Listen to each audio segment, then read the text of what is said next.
Welcome back to the Domestique Cycling Podcast. This week, we're doing things a little bit differently. We are going to rate the seasons of the 2025 cycling teams. It's our last episode of the year. We're recording this on December 29th. So let's keep it a little bit festive. We've just had Christmas. We're going to New Year. And yeah, we thought, how else can we do this than in a fun way by doing a tier list? We've always kind of wanted to do these in the past, and now just felt like the perfect moment to do it. For this, I'm joined by Domestique editor Ethan. How are you, mate? Yeah, very good. Self, mate, and you. I hope you had a very nice Christmas, and I hope the viewers and listeners did as well. It goes very quick these days, doesn't it? I mean, the entire year really did. But yeah, I mean, it's now coming up to New Year's, and then soon cycling is back already, which is quite mad. Yeah, definitely. Of course, there's been cyclocross in the meantime. There's been some interviews coming out on domestiquecycling.com as well, including from you with one of your favorite riders of Pro Peloton. That must have been a dream for you. Yeah, it's very nice, really. Alpecin, a very, very lovely guy, friendly guy, very funny as well. There's also some other interviews that we've done recently. Teutenberg was the other week. Coming up Deceuninck on the 12th when it's the Lotto Media Day. And also there's another surprise in there as well. So yeah, a big talent. That's what I'll say there. Yeah, I'll just slightly correct that pronunciation. It's Deceuninck. Well, I'm not Flemish, so... Yeah, but... It's a hard name. It is a hard name, I'll give you that. But here, we're here to rate the seasons of the teams. People from teams who are watching this, don't take this too seriously. We're just going to have some fun with it. I do know that some people from the teams sometimes listen or watch, so just saying in advance, we're going to have some fun. We're going to potentially say some controversial things. I know that... Especially you. Come on. Even before we started recording, he was saying UNOX is going S tier. Well, that's a fair enough conclusion. They achieved their goals. But I wanted to say about the previous times of your cursors. I don't know if for any viewers who have listened, maybe 2024, wasn't it? I think you said Cofidis are anonymous and will do nothing. What is their team? And what does Cofidis go and do? They go and win a stage in Victor Lafay and Grand Depart in the Basque-Land. So... And then there's another times what you said UNOX wouldn't win a stage. You said Abrahamsen wouldn't go to the Tour de France and he was forced to drink a beer. So you're going to curse some teams. That wasn't even a beer, mate. It was 0.0. Yeah. I do have a little bit of a history of making terrible predictions. But we're not predicting anything today. We're reviewing. So that's a different matter. But we'll keep UNOX for a little bit, let that tension build up and sort of get a frame of reference of where it would realistically belong outside of S tier. Let's actually do this chronologically, or alphabetically, I should say. So that we'll start with Alpecin Deceuninck. I think they've had in their classics an incredibly strong season, of course. In the Grand Tours, I mean they've won a stage in every Grand Tour. That's what you'd say put them A for that. I think really you can't go S because it was S. Then it would be, but then you have Van der Poel as well with the Tour as well, which like negates the Philipsen crash with the green jersey charge. So it's true. Is the first team that we're going to talk about an S tier team? It might have to be S tier. It has to be. They had the yellow jersey with two riders. Yeah. Paris-Roubaix. Flanders could have been obviously better. They've had Caden Groves in the Vuelta. And the Tour as well with his stage 20. Yeah. From the breakaway, which is even more impressive. Yeah, all true. Are we going S tier? Is 50-50 between the S and A. You can flip a coin. I'm putting them into S tier straight away. Yeah, I think you have That's to, kind of the benchmark. Let's now fill up S tier, shall we? Well, next one, Arkea B&B. I don't think we'll put them in S tier. This is, well, they've had a rough season. It's quite sad, really. Yeah. Of course, you have Vauquelin, who did a lot, had a really good season. But beyond him, there really isn't much that they can be really happy about. And of course, the team won't exist anymore in 2026. So I think you give him a D, really. I mean, yeah, I don't think you can give them an F because, like, it's a bit because harsh. of Vauquelin. Yeah, Vauquelin was achieving magnificent things in the tour and has obviously gone on to INEOS now. So Yeah, you but give him. Yeah, I think, just in general, I think he's had a pretty decent season. But yeah, the rest of the team kind of didn't, do they? All right, so that goes into D tier. Wow. Next up is Bahrain Victorious. A bit of an anonymous season for them, really. He could have definitely done a lot better. Lenny Martinez was definitely a letdown in the tour, I would say there. Also with Tiberi in the Giro. So, and you'd definitely say D, I think. I don't know what about you, Bram. I mean, they had 10 victories. Well, I'm not sure if all of them are such solid victories. Like you have the Japan Cup with Martinez, the national championships for Sergio Tu in Taiwan. So realistically, 7 victories. Of course, stages in the Dauphiné, Romandie, and Paris-Nice. Like those are not to be dismissed. All of them by Martinez. I do think overall they've had a pretty shocking season. Of course, with basically in this spring, they were basically nowhere. You have Mohoric in that team, who's just shame really he for just had an off year. Yeah, a definite off year. It's a shame. Obviously, I'm a big fan of Mohoric. Obviously, he's a good rider, a nice guy off the bike as well, and obviously, there's a lot of fans. So, yeah, it's harsh to give him a D, but like with the resources that team has, they definitely should be achieving more. Yeah, I do agree. I do think it's a team that will have a lot of renewal going into 2026. But for now, I do think we've got to put them in D. Next up is Cofidis. Not the strongest season either, if I'm not wrong in saying, I think.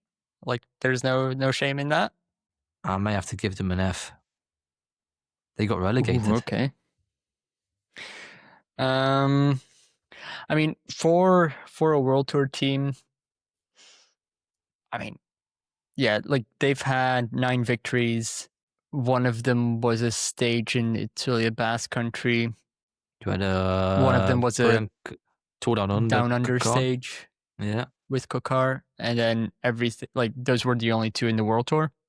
So yeah, that's pretty shocking. You give them an F, especially with the history of Cofidis. That's a long time big team within cycling, and then to get relegated from the World Tour is, that's a big hit for them, really. But it allows them to. It's like when a big football team gets relegated, it allows them to rebuild and refresh the project, which they clearly need, because if perhaps they were to stay in the World Tour, it was just a bit of stagnation, really, for that team. I mean, the World Tour also forces them to line up in these big races in all 3 Grand Tours. They didn't have the team for that. Yeah, perhaps with a team with that type of budget and the type of riders that they have, it's just too much. Yeah. And they can't really put in, like, for example, if they get a wild card for the Tour or the Vuelta, they should be able to stack onto that team all of their talent. But right now, it's kind of have to be spread out, and it just doesn't really work. They should get So I wildcards for agree with both, though. F. Both, though. No, the Tour and the Vuelta, because obviously they are sponsors actually of the races. So you'd assume. Yeah, and you have Aaron Buru, Spanish champion. So Do they get all the auto cards as well? No, for the World Tour races. yeah, they actually will. But of course, they can That's a big decline, thing. just like Lotto has done in the past years. But isn't that for coming in soon? Where no, it's only the World Tour teams that can decline. As it maybe, I think you get one, or is it two? Would you get to decline if you want to go? I haven't heard that rule. I'm sure there is a thing where you can decline it. Like, for example, you don't have to go to, I don't know, let's say you have the Great Ocean Road Race, don't you? Some teams don't go to that. Okay. I'm sure but that's thing, like right correct me. around the time of the Tour Down Under, so like you already have a team there. Yeah. For me, it's like Tour of Guangxi. It's like that's such an expensive thing to do as a team. Or was that maybe to be forced to go there? The wild cards, I'm not sure. Yeah, could be. So, so Cofidis is going to F class. They failed. Yeah, I mean, they did. There's no other way around it. Next up, we have Decathlon AG2R La Mondiale. I still don't fully know their name for next year out of my head. Decathlon CMA CGM. Just rolls off the tongue, doesn't it?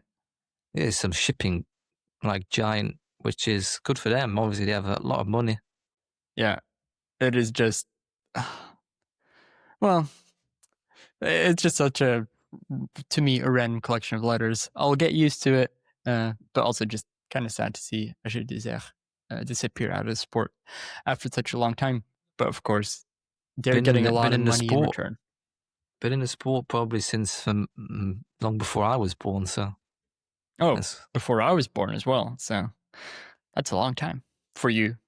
But for some of our listeners, probably not as much. Dave had 26 victories this year, 7th in the UCI ranking. So that's just like a good season, I would say. You have the stage 19 victory in the Giro d'Italia with Prud'homme, and then a victory in Tirreno Adriatico with Van Ham, and one stage in Pologne with La Pera. So that's their 3 World Tour level victories. That's like for a team of that scale is still a little bit underperforming, in my opinion. Like there's a lot of 1.pro wins, 2.1 wins. Obviously, Bennett in the early season stacked them up, and then Godon near the end of the season. But like, it's all quite small races, isn't it? Yeah, it is small, but like it's also the talent development which they've done over the year. With obviously Bissot, I don't know if I'm butchering that name. Obviously, Sexas as well, with his European Championship performance, his Dauphiné performance. His Dauphiné performance was particularly impressive because he was at 7th, I think, and he finished the final climb of like one of the stages with bent handlebars. So, true, actually. Which is quite impressive. So, yeah, I mean, if I was to choose, I would choose probably Decathlon as a B. As a B? As a B, okay. yeah. I mean, they finished 5th in the Tour with Gal. That's a big thing, yeah. Felix Gal, obviously 5th. 8th in the Vuelta with Gal. Gal, I mean, obviously he has his time trial issues, which is well known. He's not the best time trialist, and also some descending issues. But I would say for sure his descending in 2025 was good, wasn't it? It's like it's gotten better for sure. Yeah, what like the Mass route really, where I think Mass got help for his descending problems. I don't know if Gal has got on that, but I haven't heard anything about that. People should ask him. Should get an interview. But like going into the next season, do you expect Gal to further improve, or that they kind of put their cards differently, where he'll become more of a helper? I don't know. Already. I mean, if you're coming 5th in the Tour, you still should be given another shot next year, really. But also, it's good for Sexas, really, that Gal has that role because it alleviates the pressure on Sexas to achieve big things straight away at his young age. And especially with the talent that he is, obviously. He's going to have a lot of pressure, especially because he's French. And they do like to put the pressure on their athletes sometimes. Makes them the same as Belgians. So, and England, actually. England does the same thing with football. So, yeah, it's all over the gaff. Okay, so I do agree with your original judgment of Decathlon going to be like the big wins aren't quite there, but there's like a lot of good solid results that becoming seventh, really. I mean, it's a big improvement with what they were doing before in 2024 and 2023, but we did see their steps of improvement in 2024 when they really started to see the reward of the decathlon, like investment kind of things. But yeah, I mean, in 2026, you're going to see Van Rijssel, more of their stuff, what they're doing, more and more, which the riders say with like testing products and kind of things like that. It's quite an interesting equipment thing that they talk about, really, all the riders. Yeah, definitely want to see how that evolves, and also kind of how they evolve in the classics, because so far, that's not been a big one. Amazing. Of course, they bring in Koy, they're bringing in Benoit. They guarantee the top result in the monuments with Benoit there, because Benoit is always there or thereabouts in monuments, isn't he? If you go and look at his results, always top 10, no matter what. He's like the Tom Scoins, the Belgian Tom Scoins. That's what he is. Yeah, even if he's like done a Domestique job, like he'll still put in a proper result for himself. And that's not something you get to see everywhere. Moving on. Next team is EF Education EasyPost. Aiden has recently done a hot seat episode with Jonathan Vollers, who also reviewed their season. He gave them a solid 9 out of 10. Do you agree with that assessment? Well, if they won this year, it would be a 9 out of 10, but they didn't. So I would give them a C. A C? Okay. A C is fair. Let's go through the stats for them. So they've gotten 10 victories this year. Of course, actually, the quality of victories has been significant, with 6 World Tour wins. So that's obviously Dwars Door with Paulus. Yeah, that was there on the finish line for that. That was, I still can't really believe what happened there, really. Me and my friend were both there at the finish line looking at it. Was like, what? There's the Visma guy. Obviously, you're going to think, wow, it's going to win with his Visma lead out. And then you get Paulus come through and they're like, huh? I was like, what? I mean, that is going to be a meme for a long time. Same thing as what happened with Standard and Quick-Step back in the day. But, well, yeah, I think that's just a tactical blunder from Visma and a complete underestimation of what a sprint Paulus has, and perhaps an overestimation of the sprint that Wout had at that point. Yeah, obviously, we're still coming back from his horrific knee injury. He still has the scars on his knee from his crash at the Vuelta last year. So, yeah, I mean, to me, tactical blunder. We watched the documentaries from Visma, and they were like, yeah, it was decided on the road between the 3 riders. Decided, didn't he? So it's like, yeah. But yeah, I think management should always have said, like, no, that's too big of a risk, and we overrule. But then again, you're doubting your rider who's confident. Like, do you want to undermine that going into the big classics? You also don't really. So yeah, but I think you have to just be a bit nice to Wout, really. I mean, obviously, previous things where he's let teammates win, he let Laporte win, Gent Wevelgem back in, I think, 2024, was it? Was it the year prior? It was one of those. It was the year before, 2023. Year prior, where he let Laporte win.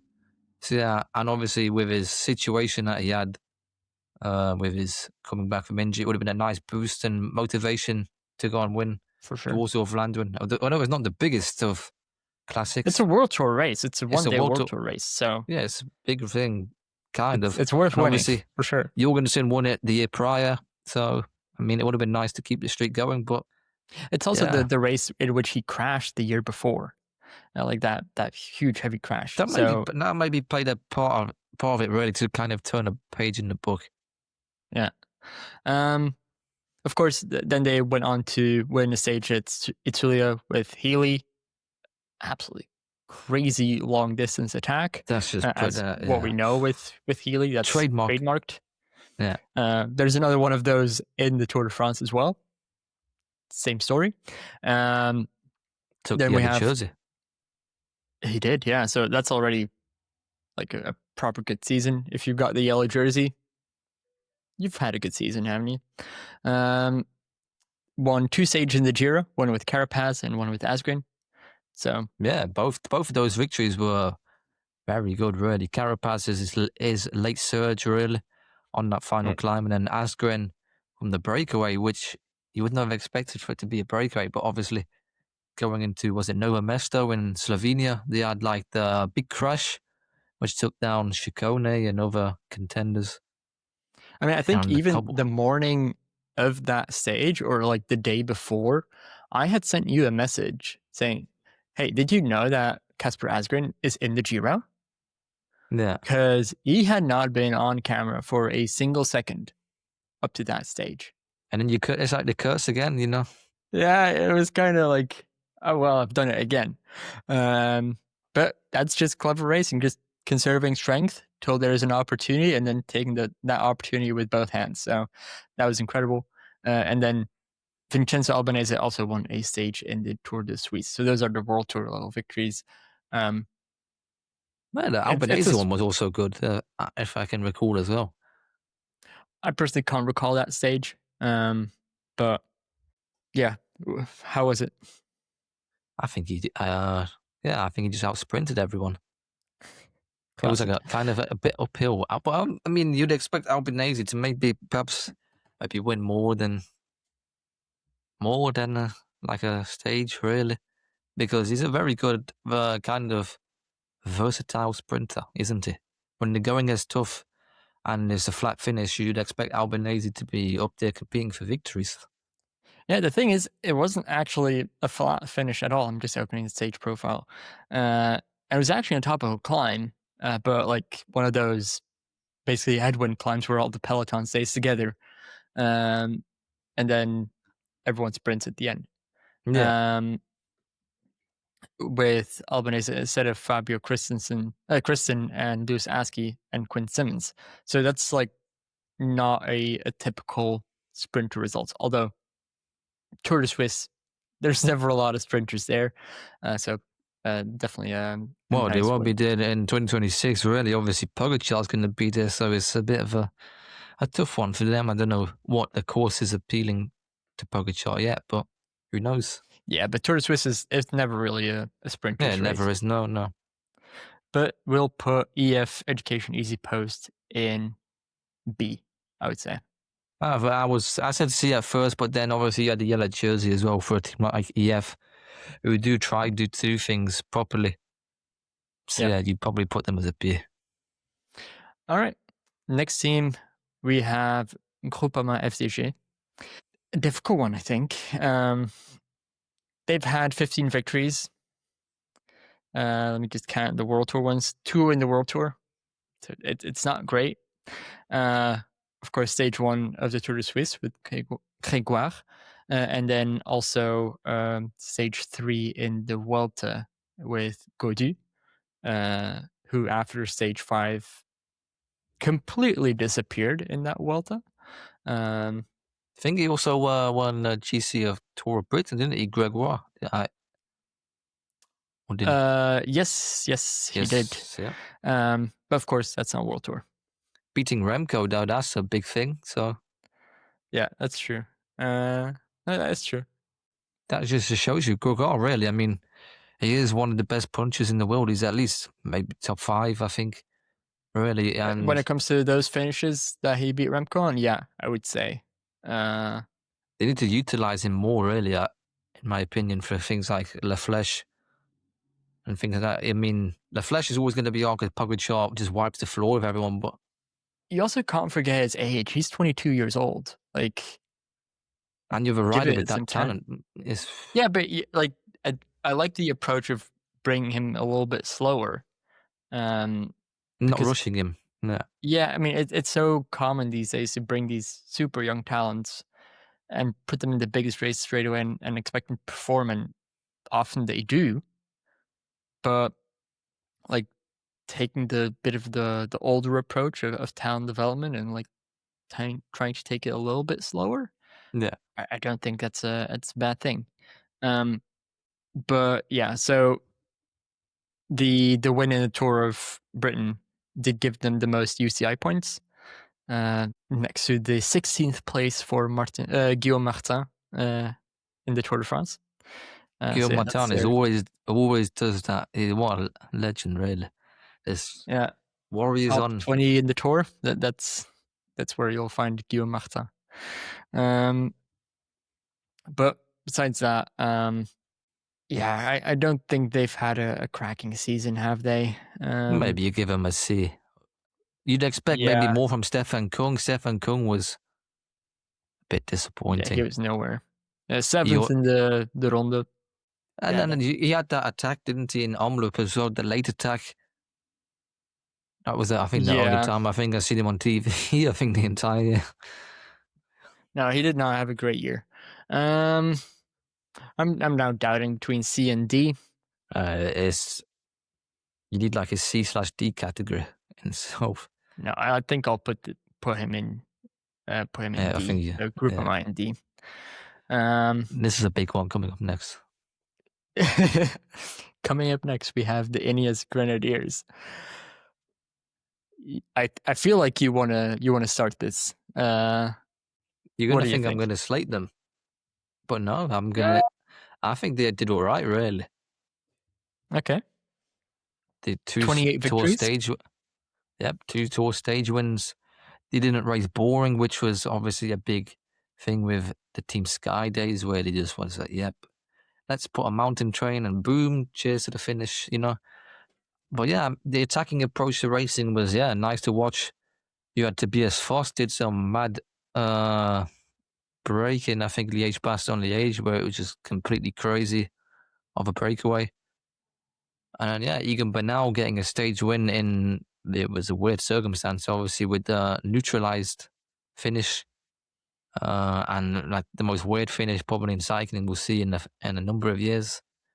Who knows? Yeah, I mean, Ghana coming second in Milan-San Remo, coming close again. You would have expected them to do maybe slightly better in Roubaix. But, I mean, it's not a bad season for INEOS, really. It's like I'm also going to list their World Tour victories, because there's actually quite a lot of them. Like I do always have it in my head, like, you know, it's kind of washed. But they're on in the the way end, back. like looking at their victories, stage in UAE Tour, stage in Tirreno Adriatico, stage in Paris-Nice. Let me look. Stage in Etzulia, stage in Romandie, stage in the Giro, 2 stages in the Tour, 2 stages in Tour de Pologne, and then 3 stages in the Vuelta. That's a cracking season. It's nearly a World Tour wins in all the races that they nearly compete in, really. I mean, it's almost all of the... So it's all of the Grand Tours. It's and the almost big week all races. of the big week races. There's no Tour de Suisse in there. The one day is obviously going to be hard. Also, second place in GC for Ghana in Tirreno. You should he was climbing crazy in that. That was cool. Third place in GC for Adamsman in Paris-Nice. It's also pretty good. Very good, yeah. I would say it's an A-tier season for INEOS Grenadiers. Yeah. Like without like the strong, like superhuman leader, like you have a Van der Poel, you have a Pogacar, you have a Evenepoel, Vingegaard, like those type of riders. INEOS doesn't have that, but they've still put out a really good season. Yeah, for it's like a bridge season for them, really, heading to 2026, where they have obviously reinforced very, very strongly with obviously the move of Only, and then Welsford is an acquisition that fills a gap that they had in the team, perhaps with a lack of a proper kind of sprinter kind of thing. So yeah, I mean, after Ewan retired, it did feel like they just needed one. Of course, they have Turner, who's able to sprint, but is not like the pure sprint. Yeah, he beat Philipsen in a sprint, which is and the Vuelta. Like it is is incredible. Like he can sprint for real, but when you're listing the top sprinters, you're not putting Ben Turner in there. obviously not. No, I mean, you also currently wouldn't put Welsford in it, but he has. There's no disrespect though to the victory for Turner, but that was a bit of a fuck up from the lead out of was Plankert, wasn't it? I think who led out Philipsen. It was a little bit of a tactical error, and then also just perfect timing from Turner to capitalize on that. So yeah, he also did it in Tour de Pologne, of course, different type of race, but also still World Tour. But no, the sprinting talent that was at the Tour de Pologne was also very, very impressive, wasn't it? You had Magnier there. Was Brennan also there? So yeah, this came at the end of a pretty hard race, although it was a full peloton apparently. So maybe not as strong of a field this year, but still, it's a lot of World Tour victories. I'm going to put them into A category, not quite S category, because we don't want to flood that. And I think there's teams that perform stronger. They've also not really performed in the classics. So, but in all stage races, super strong. Yeah, definitely. A is 100% a choice to go with. All right. So the next one is Intermarche Wanty, the Belgian team with 4 total victories, 0 in the World Tour. Do we need to discuss this? Because I don't think so. I think it might have to be an F. I think it is an F. Yeah. It was a big disappointment. Some highlights. Like you had Barret, who's kind of had like seeing him appear in like Amstel Gold, and then again doing a really good job in Liège. And that Montreal was as well. Oh, yeah, true. He was even with Pogacar really and McNulty.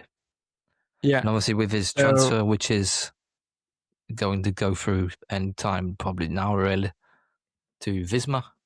So that's going to be it's a good talent, Barry, to give the French pronunciation. But I mean, obviously with the merger of Lotto and Intermarche, it's a win-win for Intermarche. Really, I mean, you lost Germay, your team is going to be struggling really with the loss of that star talent. So yeah. It was, and obviously Germay didn't have the best of seasons. Yeah, Germay was. He just didn't have. He had the level, but it just the positioning really. Second on stage 1, wasn't he in the Tour behind Philipsen, and then after that, really it was. I mean, disappointing from the 2024 green jersey holder, but I don't think it was his fault. I think it was mainly the team with the positioning. Yeah, maybe he gets more luck with that at NSM.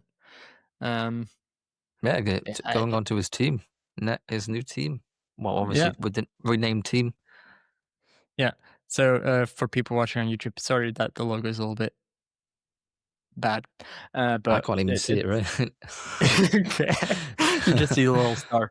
So it's Israel Premier Tech, obviously a team that in 2026 will be renamed. It's officially already renamed apparently, and a lot of changes going on there. But their 2025 season, like I say, is very average. Yeah. Of course, we do have to kind of look at it in a slightly different lens. they were a pro team in 2025. They're heading back into the World Tour, but they were a pro team in the last season. So I do think we have to look at it slightly differently than what we've done in the past couple of teams. So they've gotten 23 victories. Yeah. Let's see, were there any in the World Tour? 2 in the World Tour with a stage Stuart in Catalonia and 1 in Dauphiné. the Dauphiné. Yeah, Yeah. on that beautiful new Who bike won the that we'll talk about in a little bit. Who won the Catalonia? Vernon. It's Zulia. Catalonia. Oh, Also, did he? Yeah, he did. Who did he beat? Let me open the result. He beat Brennan and Groves. Was that this one where it was like a big uphill thing? No, that's a different one. That's the one where Brennan was insane. Yeah. But yeah, Brennan, Groves, Laurence, Bittner, Godon. So proper sprint that. And Caden Groves got a yellow card in it. No surprise there. Their season, 23 victories. Of course, you have G West finishing 4th in the Giro. You have Riccatello 5th in the Vuelta. Like, those are, on a stage racing level, really good result. They'll lose both of those for next year. Yeah, I mean, for a pro team, this was a good season, wasn't it? Yeah, it's not the best pro season, I think. You have a better one in mind? Can you hear it? That will be coming up. Yeah, but if I was to choose a rating for Israel Premier Tech in 2025, I maybe would say C or B. And if I'm a B, that's what I'd go with. But obviously, I think with 4th in the Giro, 5th in the Vuelta, like, those are just good results, and like, you would put those in B, I would say. Yeah, B. Obviously, the end of season was cut short for them, really, because of the association of the team. Yep. So yeah, I mean, Corbin Strong winning race in Norway, and stage 1 there, winning Tour de Wallonie. No, yeah. B, not an A, B. All right. Okay, my mouse just dropped him into C, but we meant B, and it's pretty invisible there. Let's move on to Jayco AlUla. In my opinion, not a cracking season again from them. Sort of their big stars didn't really show up. If I was to pick, I would choose A, but not A for A. I'll put them A for anonymous, really, because I think it was almost like Casper the Ghost, really, in most of the season. You had they won 2 stages in the Giro. The Giros. Like, nothing. They won a stage in the Tour. One was mightily impressive. Connor. The platform was mightily impressive, really. It was the break, wasn't it? And he just completely attacked from so far out. And then obviously O'Connor winning on Col de la Loze. So, I mean, it's not anonymous as that anonymous, but it was still somewhat anonymous, really. Because they just, apart from those 2 victories, I don't really recall seeing them do much. I mean, they also won a World Tour level stage race with Tour de Wanty. Paul Double. Oh yeah, but it's that gives them a lot of points. Like, that's a lot of UCI points winning that race. Winning Eschborn Frankfurt as a one-day classic with Matthews. 5th in Amstel with Matthews. 4th in San Remo. Well, yeah, Michael Matthews is always going to get those results, really, because of the type of rider he is, obviously. So, I mean, in Milan San Remo, he's probably end up getting a podium again or something like that in 2026. And it's nice. It's nice to see really Matthews coming back after that health scare he had in the mid-season, which was pulmonary embolism or something like that. Yeah, that could have killed him. Yeah, if they that's real spot that scary. later. Michael Matthews is one of my favorite riders, really. Like, just like the way he rides on the bike, and he's so passionate and energetic on it. And he's, I think the Sigma Sports video he did with Matt Stevens, that was like a really good video to watch, I think. I don't know if you've ever watched it, Bram, or the viewers and listeners have, I but did yeah, not. check But that I out, saw it really. pass by in my feed, but it's one of the very few videos that I haven't watched. Yeah, I think going to next year, it's going to be interesting. They're losing Groenewegen, who's been able to get them a few wins this year. Not an incredible amount with 3 wins. But yeah, it's going to be a bit of a year of change for them, I would say. The reinforcements as well wasn't. It's like they don't have the It's not like, yeah, but they don't have the budget, do they? Really? Like, it was very last minute that the sponsor guarantees was submitted to the UCI, wasn't it? So he was there like, what's happening there with Jayco and things like that. The riders could have actually have left the team, couldn't they, as well, according to UCI rules? So There was a brief period where that seemed to be quite likely. I saw an interview recently with Luke Plapp that he wants to become a GC rider for next year. That'll be interesting. I mean, Tour Down Under, really. I mean, he always finds himself with bad luck, Plapp, though, when he goes for things like that. Like, he had a horrific crash last year in Tour Down Under, and it just completely destroyed the back of his jersey and back of his legs. Right. Like, with some nasty road rash, and that affected him. So yeah, I mean, it'll Where be will quite be interesting. on the list, though? Perhaps if I was him, I would, for GC, really, I would probably go for Volta, really. But and then going back to the list for Jayco, D. With 2 stage wins in the Giro and 1 in the Tour? I Yes, don't think you because can give him a D. you give him a C. Yeah. I think a C is fair. D is harsh, but it makes sense Like, as D is well. hard. I wouldn't give him a B because just the rest of the season's been too bad for it. So yeah, I mean, D obviously, is too harsh because they've won 3 Grand Tour stages and Tour of Guangxi. And yeah, you'd say C. yeah. D is a bit too harsh. Like, you would not say that they had a similar season to Arkea or Bahrain or Groupama. No, they've done better than that. This is a good one coming up. Coming up is Lidl-Trek. S. Interesting one. S tier? It has to be S tier. You win the Maglia Ciclamino with Mats Pedersen. You win the green jersey with Jonathan Milan in the Tour de France. And you go and pick up stage wins along the way, and you have Mats Pedersen going win Gent-Wevelgem. Pedersen probably could have done better in Roubaix, and he did come second in the Ronda, did he? Or am I being forgetful? Yeah, he did. Yeah. Yeah, there you go. So, I mean, No, he Pedersen's did come classic second season. in the Ronda. Pedersen's season was an astounding success, and obviously you have the Vuelta as well. So yeah, I mean, generally, it has to be Esther.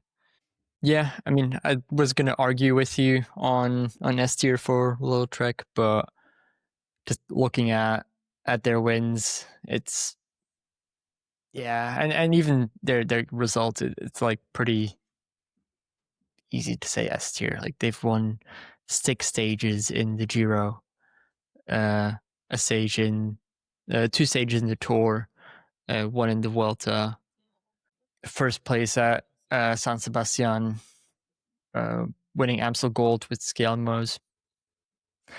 Like, yeah, second place also in Liège with Chicone. It's just a really, really good season.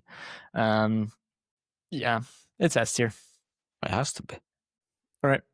Before we go on to Lotto, we have to first thank our sponsor for this episode, and that is Factor Bikes.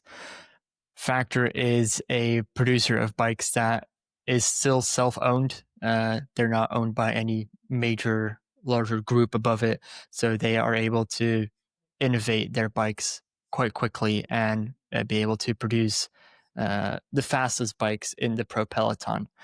If you want to learn more about them, you can go to factorbikes.com. And again, thank you to Factors for and thank you to Factor for sponsoring this podcast.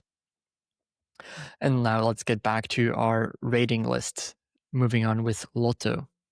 That's not a great season, is it? Not really, but they still got some big wins and maybe unlucky with injuries, really. Yeah, I mean, you had Delhi obviously not having a great start to the season. Then Basically, comes back flying. Yeah, after the tour, like Boom, he's flying. You also see that in the wins for the team. Basically, they only really start coming in after the tour. And even before the tour, though, as well. I mean, Dilly won the Belgium tour, didn't he? And I don't think so. Like he won the Renewy tour, which is after. It's the same thing. It's the same thing. No, you have the Baloise Belgium tour, and then you have the Renewy tour. Well, I know it's not the, but like in your head, it's the same race because it's all the same. It's like but yeah, winning the Renewy tour is against Van der Poel, wasn't it as well? Yeah, it was, and it was just proper like classic style racing as well. Yeah. I mean, it just still, like, the past season has kind of felt like the team was entirely around Delhi. Of course, you have Deceuninck, who's done really great. You have Bergmoes, who's kind of coming up. Van Eyckfeldt. But Van Eyckfeldt hasn't really done any results in the past year. It's just year. a look with injuries, really. Injury and crashing and training and stuff like that. But you can't say that he contributed a lot to the past season. So just looking at the past season, it has been a Delhi show entirely. And then they had like one of their Neos, or like one of their development team win the Tour of Turkey, which is kind of crazy. With Moro Kalic. So like take away Delhi and Lotto in the past season didn't exist. They were just nowhere. Just looking at the classics, you had a 4th place for Van Moer in Omloop, but we know how Omloop went. That was like crazy town towards the finish. So can you give them anything else than like D or F? Like maybe you have some wins in the World Tour. So I feel like F is a bit too harsh. Bergmoes is the one who won the Belgium Tour stage, no? Yeah, he was. Yeah, and like the water park thing. Yeah, it always finishes up near the resort. And then they go dive into the pool. Yeah, so F is probably too harsh. D. All right. Yeah. Then we're on to Movistar. A very, very Can you strange name me one like significant victory from Movistar in the past year? Ivan Romeo in the Dauphiné. And I mean, Roma in the Tour Down Under. And that's basically it. That's been their season. I mean, Ivan Romeo was probably going to win a tour stage until his crash. But obviously he didn't win, so you can't say that. So yeah, I mean, pretty shit. Yeah, I can put it that way for a Movistar. Yeah, I mean, they won the Spanish road race. For Movistar of old, and then to this, it's a massive downfall. Yeah. So Mas had 2nd place in Etzulia. That's it. Yeah, I mean, that's 2nd place behind Roglic. 8th in GC at the Giro with Rubio. I mean, apparently he's going to ride all 3 Grand Tours next season. That's stupid. I mean, Mas was doing all right on Montfort too. I mean, as well, and then just poof. Yeah, But yeah, I think for a World Tour team, And with Movistar as well, with the history, you'd expect a I lot try more. not to think of the history as much, but just like looking at this season as a World Tour team, it's bad. There's no other way around it. Like even their like follow-up results, like their top results, it's pretty bad. Yeah, I'd say F. F? Yeah. All right. Talk about F. We have Team Picnic PostNL. It's not an F. Oh, just because of only. No, also, what's his name? It's out the head now. Casper Manuden van Uysen, you mean? Yeah, in Nigeria. I mean, That's true. That's too harsh. But it's not a good season. Come on. it's not good. And obviously, it's going to get even worse now, probably. Well, they've got a lot of money in the 2026. bank now, so probably 2026 will be pretty bad because they're not really able to bring in more talent. They've recruited very shrewd, though, really. So it could be interesting to see what those type of it's like Moneyball, really, in the Brad Pitt movie, where you I mean, they're find, bringing a lot of development talent, which is really interesting. yeah, But yeah, 4 wins in the past year. it's a D. Yeah, 1 in Tour de Suisse and 1 in the Giro. A D. And no higher. It's a D. Yeah. I brought in a few pro teams, like I said before. We have Q36.5 Pro Cycling team. Obviously, next year, Pinarello Q36.5 with basically Tom Pidcock at the helm, and the reason why this team deserves a good score. A B for them, I would say. A second in Strad Bianchi. With the Pogacar crash, obviously could have been more. Pidcock getting a podium in the Vuelta, and I must say I didn't think it was possible for Pidcock to get a podium in a Grand Tour. The Giro was, he showed himself in the Giro a little bit. The AlUla Tour as well, he won quite comfortably by a significant margin. And then, the rest of the season was thereabouts for Q36.5. I mean, they won the Hamburg Cycle Classics Roy Townsend, yeah. But yeah, just looking at the UCI points haul, it's all Pidcock. So they do need to build up some versatility in that squad as well. I do think which they have done. What they have done now? Yeah. To be able to do that. But yeah, the past season has just been okay. We grow because of Pidcock, and then use it wisely, and then we'll take it from there. Yeah, which they have done. Obviously, Fred Wright coming in. That's a big signing. That will get you some points. That won't get you wins. Will get you points. Okay. Yeah, so we just put them into B, shall we? Yeah, I mean, considering it's a pro team, it could also go A, but it is just. I'll put them in B because it's mainly the one rider. If it was like more of a team effort, then I think A would have been fair. You'd put them A, yeah. Red Bull. Red Bull, Bora, hansgrohe. A. A, you're just going straight up going to A. Yeah, if you get a podium in the Tour de France with a young talent like Lipovitz, win the white jersey in the process, and have some other wins over the course of the season. Yeah, I mean, with you have Welsford, Catalonia with Roglic winning that.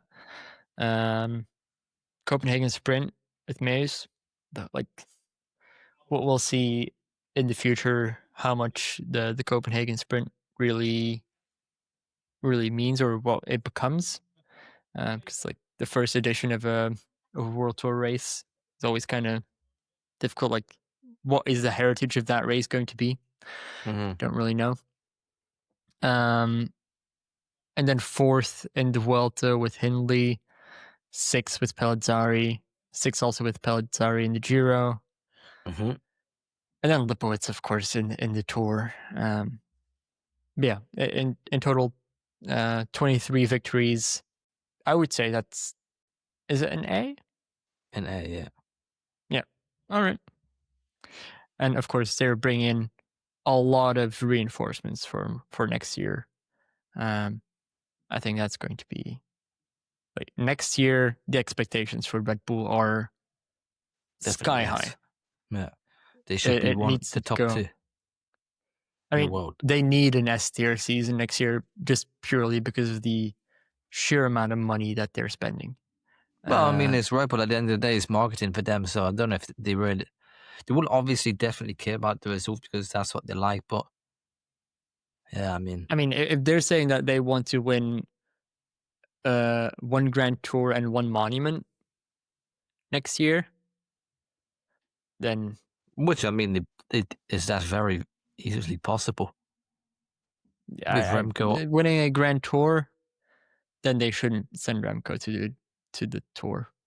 They send Remco to the Tour and let Lipowitz or Pellizzari or Hindley go for the Giro or the Vuelta. Yeah, but they're going to try and do something at the Tour with their 2 strongest guys like Pellizzari and Remco.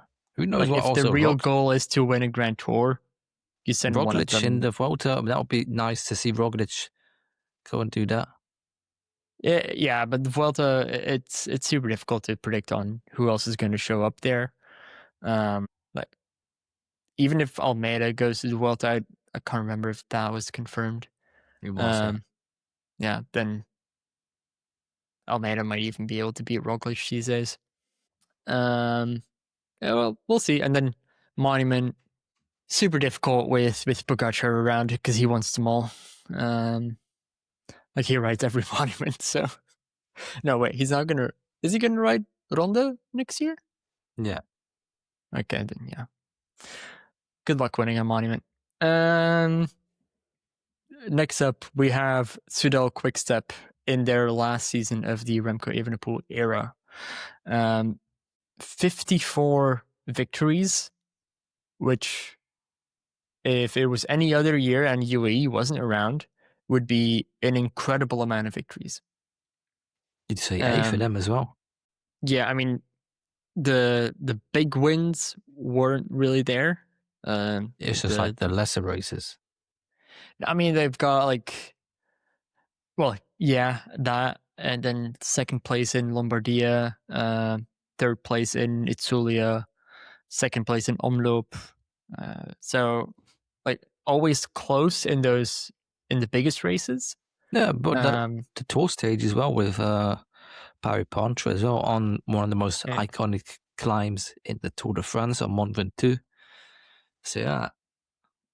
I mean, they've won 4 Tour de France stages. It's pretty good.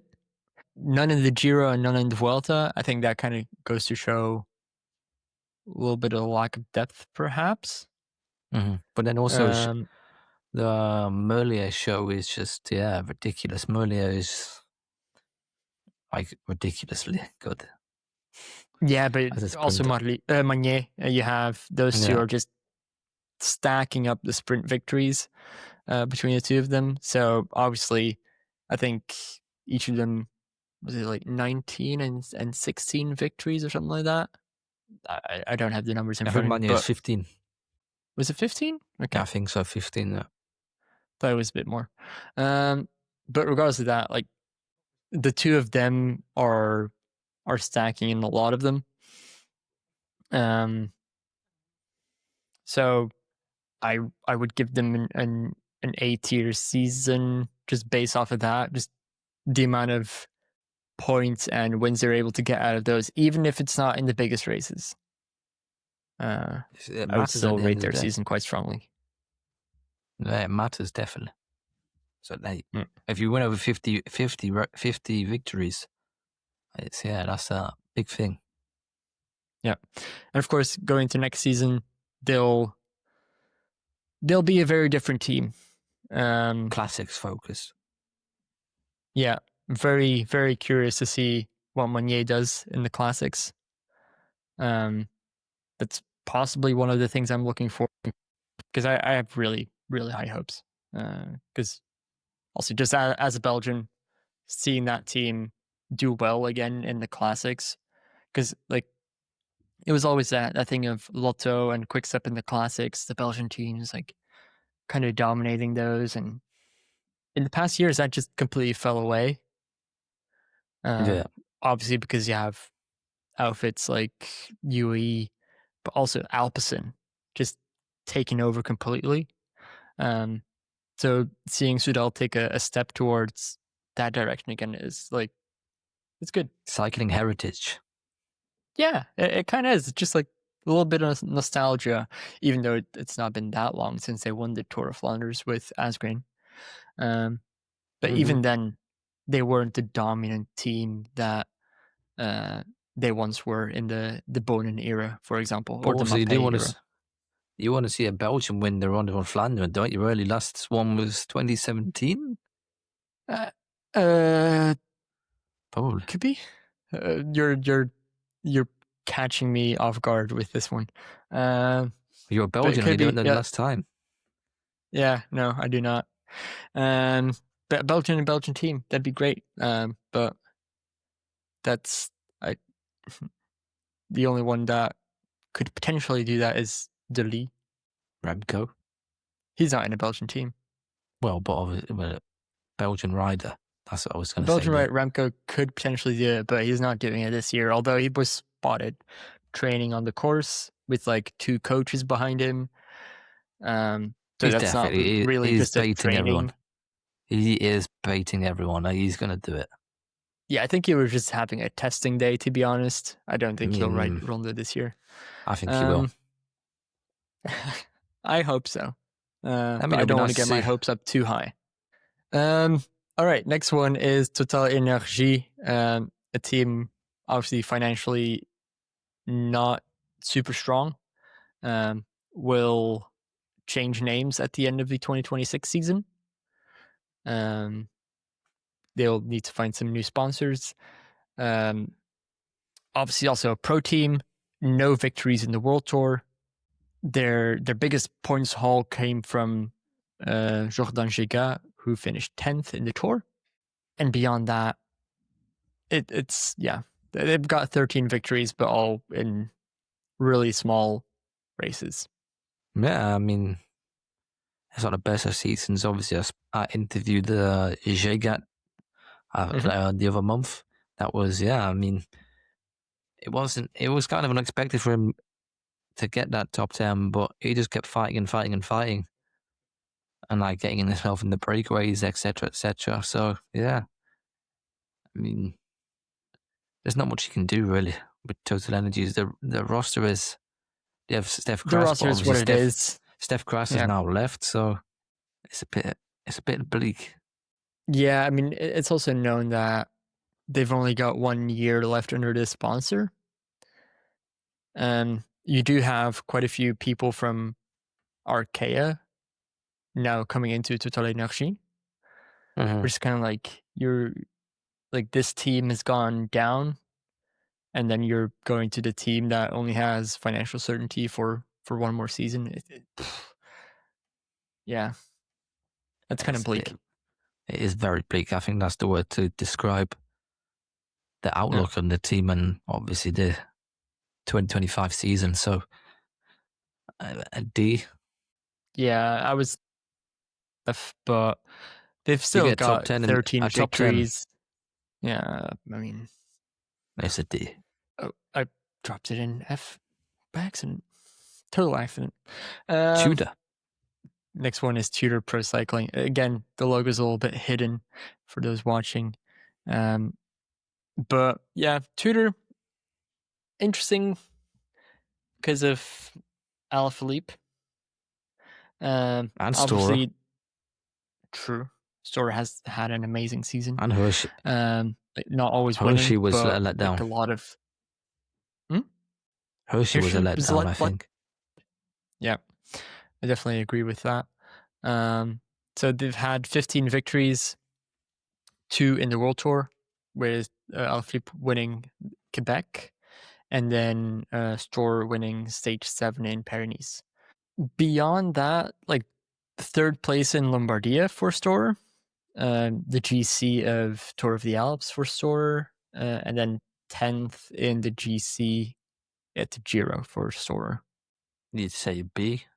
That high? Considering they're a pro team, I think you have to give them a bit of a leeway there. A podium and a monument. But then it's like, was it on the same level as Q36.5?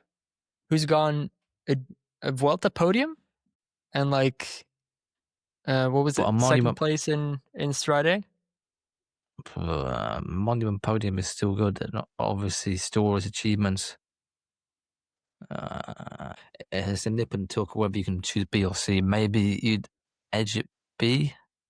I would edge it C. Just it's not on the same level as Q36. It just isn't. It's like the quality of the wins that Pidcock has produced for Q36 compared to the quality of the wins and the results. Comparing it, yeah, I did say to C, because the comparison is and then I mean this is going to be the easiest one of the entire video, really. It is, yeah. UAE Team Emirates, and the case of why it should be S tier, and maybe why there should be a tier above S. Because obviously they've had the best season cycling has ever seen, and potentially will ever see, although they're the only team that are able to like say, oh no, I think we could do better next year. So yeah, I will just drop it straight into S tier. Yeah, do we need to discuss this even? Like, the season speaks for itself, doesn't it?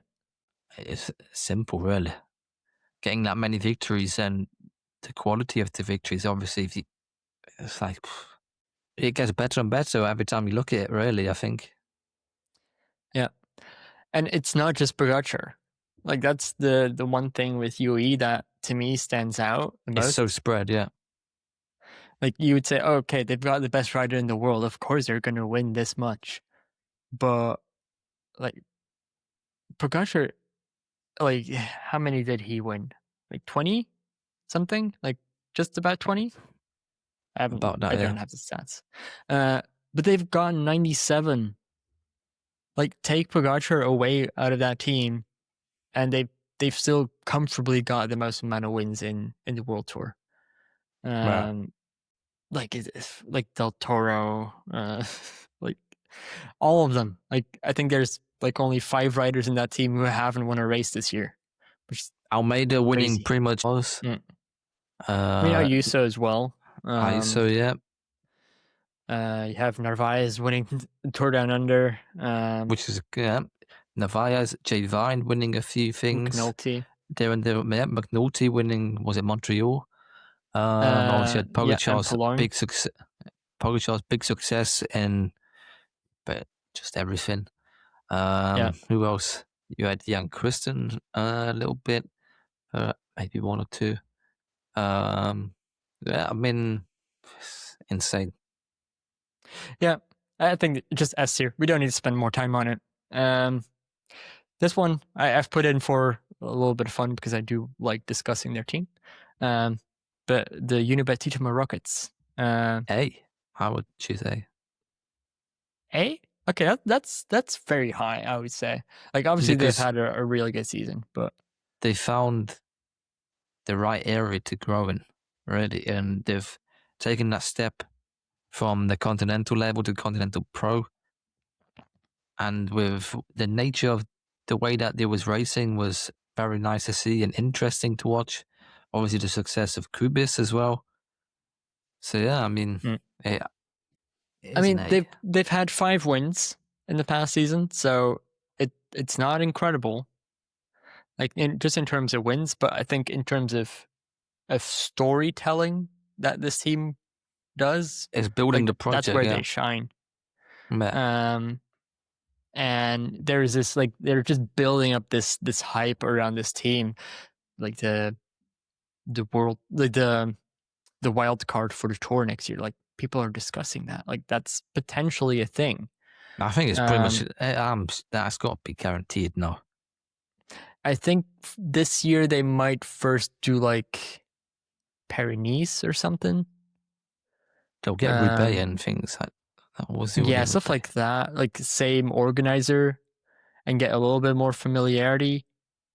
The Tour de France wildcard, I wouldn't be shocked. I would say it's almost guaranteed with who they brought in. You've got Victor Lefebvre, you've got Groenewegen, you've got a number of other French riders. Venturini is another French one coming in. And obviously with their social media presence and their YouTube channel and things like that. And obviously with what they do after the tour with like the networking pizza thing, really. Yeah. They definitely have the connection with ASO, so it would not surprise me if it was in the Tour de France. And I think, it would be a very good story to see a team going from a YouTube channel idea, really, for what Baz did, to then go into the Tour de France in, what was it, maybe like 4 or 5 years? Yeah, something like that. So I do find it a little bit tricky to put into B, because just the results, like they're growing, but of course they're not there yet. B, A is no, it's not A. But the resources they have, you'd say A, but yeah, I agree with the resources they have, but you also have to just be a little bit compared rational. to the people who are in A tier, you wouldn't say they would go on A tier. So yeah, in a perfect world, you would say. The thing is, they're growing so fast that it sometimes becomes like, okay, the fact that they've ridden Amstel Gold, for example, is like huge. But in the end, having their own corner of basically whole entire fan club, and what climb was it before? Is the Cowberg? The Cowberg, yeah. So potentially B. I was like closer to C, but I'll give you the B. And obviously the riders are obviously going to want to join that project really as well. I think that's a big thing as well. Yeah, you see Marcel that with Groenewegen. Yeah, Marcel Kittel on board as with Sprint, like advisor kind of trainer kind of thing, coach. So yeah, I mean, with the new bikes, the Rose bikes, don't they? They switch from Cannondale to Rose bikes. So that's going to be very nice to see them in 2026. And I think everyone's a fan of them, aren't they? I mean, there's like a huge factor of people like being appreciative of them, and like everyone's happy for them. So I think that has a lot to do with how much people like them, and just they're building like that huge fan base. So looking forward. Some cycling teams can take a thing or two from them, really. Definitely. Moving on to UNOX. I'm not going to say S tier. I'll say 8 tier. Okay. Already, that's getting out of the way. I already feel like this is more realistic. They've had 23 victories for a pro team, which is really good. Of course, a few in the World Tour as well, with Omloop stage in Tirreno with Dvern, or I don't know how to pronounce that. Can you do it? Divisioners. There you go. I'm not even going to try. And then, of course, the stage with Abrahamsen at the Tour. Which you can read more about on domestiquecycling.com, where he goes in depth about everything that went on that stage, and the protester as well, who actually got across him, and how he was feeling around that, which was, pretty surreal, all the emotions that came after it. All right. Well, if you... I'll actually put the link to the article in the description so people can go click on that. Of course, we also have to mention 6th place in the GC at the Tour, which for a pro team is incredible. And for a Norwegian team as well. I mean, that's the highest the Norwegians ever finished in the Tour de France. Yeah, I mean, like looking at Nation, you could start doing that, but I'm just looking at pure result. 6th place at the Tour as a pro team, with the resources they have. that's a really cracking result. So you know what? I'll agree on H here. Yeah, and obviously going from Pro Tour to World Tour with the almighty comeback to close the gap on the teams ahead of them. Yeah, which is mightily impressive. Of course, that does come with some extra stress. You have to ride all 3 Grand Tours. There's a lot more big races to ride with the racers that you have, so you have to level up everything to be able to match that. Yeah, that's what I was speaking to Johannes Coulthard about, really, and he was kind of in agreement that the team would be a bit stretched, but they should manage it fine, really, with the quality of riders they have. And they have actually riders who are used to doing more than 1 Grand Tour in a season. Obviously, Leknesund, when he was at DSM, Magnus Kort, back from his days. Who else they have? As Andreas Kron as well, who has done things like that before as well. So they should be fine. Obviously, with their young talent coming through as well, such as Coulthard. So yeah, their future is bright there, really. But yeah, I mean, they definitely are 8 tier. All right, 8 tier. We have 2 teams left. Next one up is Team Visma Lease a Bike. It's a difficult one, I think, Visma, really. Yeah, it is a difficult one because you have to look at this. You have to look at this season in its own right. That's the thinking. If you compare to previous seasons, it's such a difficult one, isn't it? I mean, they've won 2 Grand Tours this year. Like, let's just put it at that. Like, they've won 2 Grand Tours in a season where Pogacar exists. Yeah, you got to say A. Well, it can't be S because the biggest goal they didn't achieve. Probably you'd assume that the biggest goal was Vingegaard in the Tour de France, but that didn't come to fruition. Well, I think maybe Vingegaard's punch where he was matching Pogacar in the first week maybe alleviated a bit of his climbing to the top level of Pogacar slightly, which lost him the Tour. So but then you have the rest of the races in the classics. It was meh, I think. There, but Jorgensen, Paris-Nice, that's a nice victory. And then obviously Vingegaard won the Vuelta, which was a sensational victory. And then obviously Simon Yates, that's one of the maddest races you probably see in maybe our lifetime, really, I think. Yeah, I mean, I'm just looking at it just purely results-wise. And like what they're saying at the start of the season as their goals, that's one thing. But if you have 3 Grand Tours, win, second, win, then you have an amazing season. It's not bad there, yeah. I mean, obviously then you have the stage victories as well that go along with it. With Wout van Aert in Siena, that's also a cracking moment, really. I mean, they've won stages in every Grand Tour, of course. Yeah, cool. Vingegaard won a stage at the Vuelta. You have Van Aert and Yates winning a stage at the Tour. Like, it's kind of easy to forget that Simon Yates won Tour stage. I keep forgetting it at least, but yeah, it's crazy, isn't it? And then against Healy.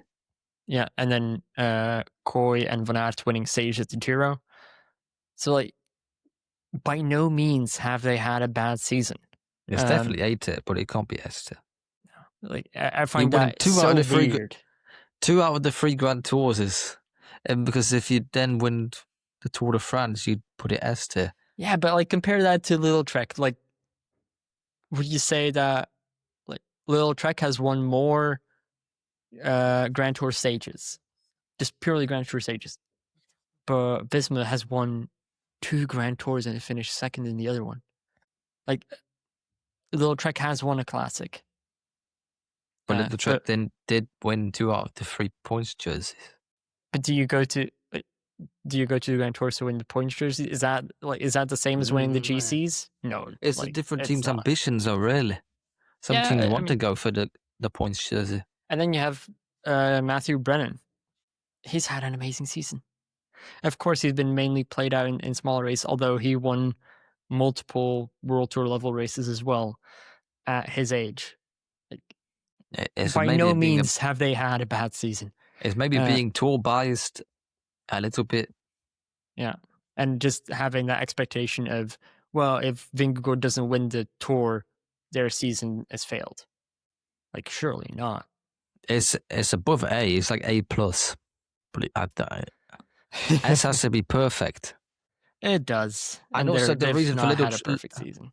And the reason for Lidl-Trek's thing is because it's maybe overachieving, really, if you would say it that way. I mean, it's mainly Milan, Pedersen, and I guess Ciccone.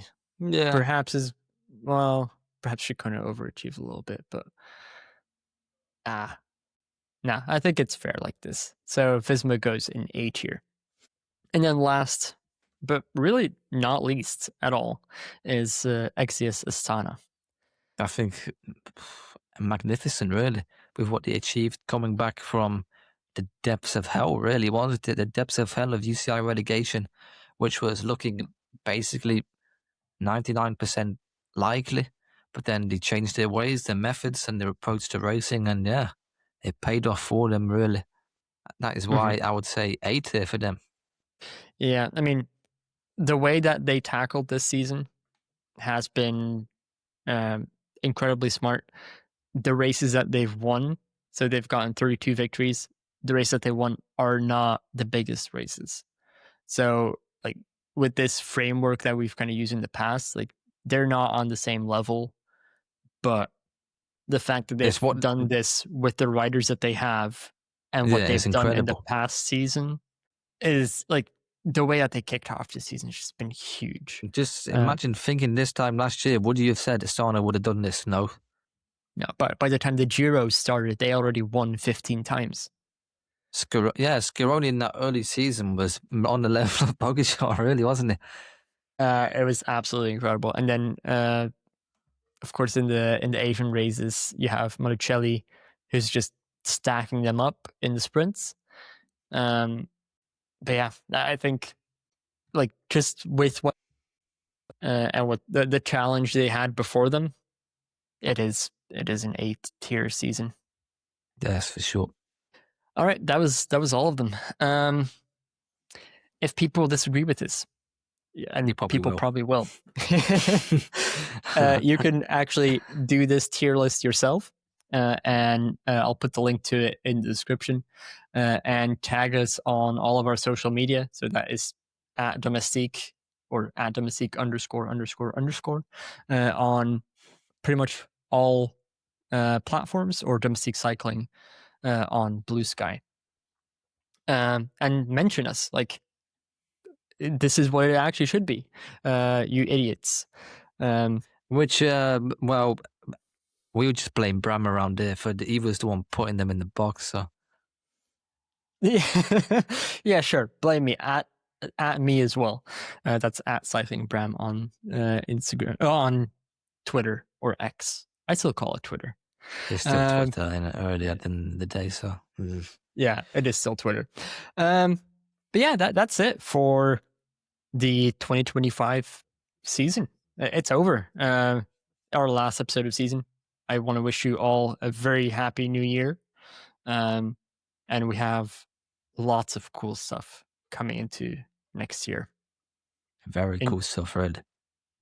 All right. Enjoy your new year, and talk to you next year. Bye-bye. Bye-bye.